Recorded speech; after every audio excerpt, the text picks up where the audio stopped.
تو اگر آپ بھی فوریکس ٹریڈنگ سیکھ رہے ہو تو آپ کو کرنسی پیئر کے بارے میں سمجھنا بہت ضروری ہے۔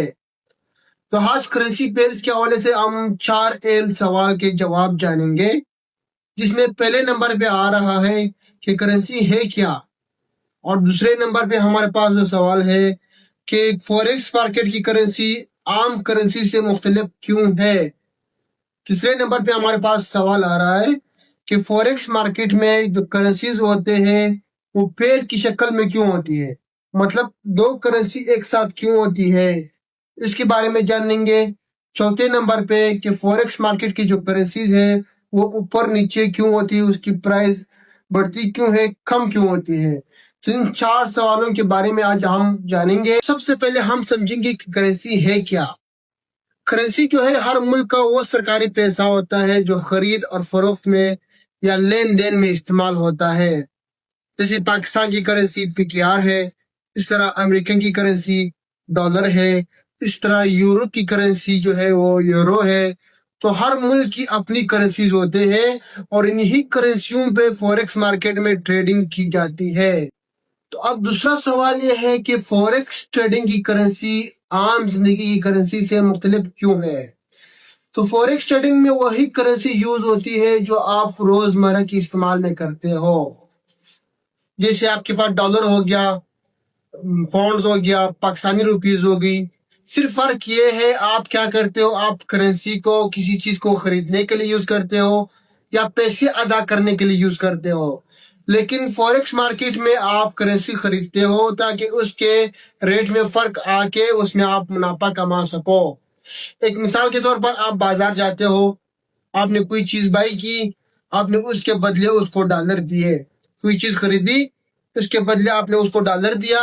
اب فوریکس مارکیٹ میں آپ کیا کرتے ہو، فوریکس کا مارکیٹ میں آپ وہی ڈالر خریدتے ہو تاکہ اسی ڈالر کا قیمت بڑھ جائے اور آپ اس کو پروفٹ میں بیچ سکو۔ تو اسی لیے جو ہے فوریکس ٹریڈنگ کی کرنسی صرف پیسہ نہیں ہوتا بلکہ اس پہ تجارت کی جاتی ہے، اس کی خریدنے اور بیچنے سے منافع اور نقصان ہوتا ہے۔ اچھا، تیسرا سوال یہ ہے کہ فوریکس مارکیٹ میں ہمیشہ 2 کرنسیاں ایک ساتھ کیوں ہوتے ہیں، فوریکس مارکیٹ کی کرنسی ہمیشہ پیئر کی شکل میں کیوں ہوتی ہے۔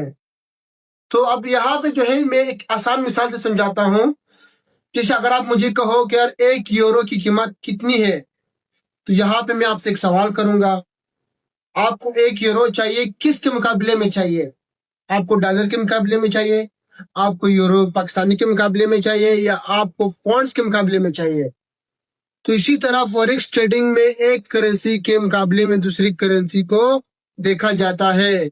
جیسے فور ایگزامپل یورو USD، اب یورو کو جو ہے وہ USD کے مقابلے میں دیکھا جا رہا ہے۔ تو سیدھا آسان الفاظ میں سمجھتے ہیں کہ ایک کرنسی کی قیمت سمجھنے کے لیے دوسری کرنسی کی ضرورت ہوتی ہے۔ تو اسی لیے فوریکس مارکیٹ میں ہمیشہ کرنسیز پیئر کی شکل میں ہوتی ہے۔ اب چوتھا جو ہے ہمارے پاس سوال یہ ہے کہ کرنسی کی قیمت اوپر اور نیچے کیوں ہوتی ہے۔ اس کی سب سے بڑی وجہ یہ ہے خرید اور فروخت، سپلائی اور ڈیمانڈ۔ جس کرنسی کو لوگ زیادہ خریدتے ہیں تو اس کی قیمت بڑھتی ہے، اور جس کو لوگ بیچنا شروع کرتے ہیں تو اس کی قیمت نیچے گر جاتی ہے۔ اب سوال یہاں پہ یہ ہے کہ لوگ کس کرنسی کو زیادہ خریدنا پسند کریں گے۔ تو اس کی سب سے بڑی وجہ یہ ہوتی ہے ملک کی معاشی حالات کو دیکھا جاتا ہے۔ مثال کے طور پر امریکہ کی جو ہے معاشی حالات اچھے چل رہے ہیں، وہاں پہ لوگوں کو روزگار مل رہا ہے اور اچھی خبر آ رہی ہے، تو لوگ ڈالر کو خریدنا پسند کریں گے، اس سے ڈالر مضبوط ہوگا۔ اگر آپ کو جو ہے یورپ کی معیشت اچھی چل رہی ہے، وہاں سے اچھی خبر آ رہی ہے، تو یورو جو ہے مضبوط ہوگا۔ تو کرنسی کی قیمت جو ہے خرید اور فروخت، اہم خبروں کی وجہ سے اور ملک کی معیشت کی وجہ سے اوپر اور نیچے ہوتی ہے۔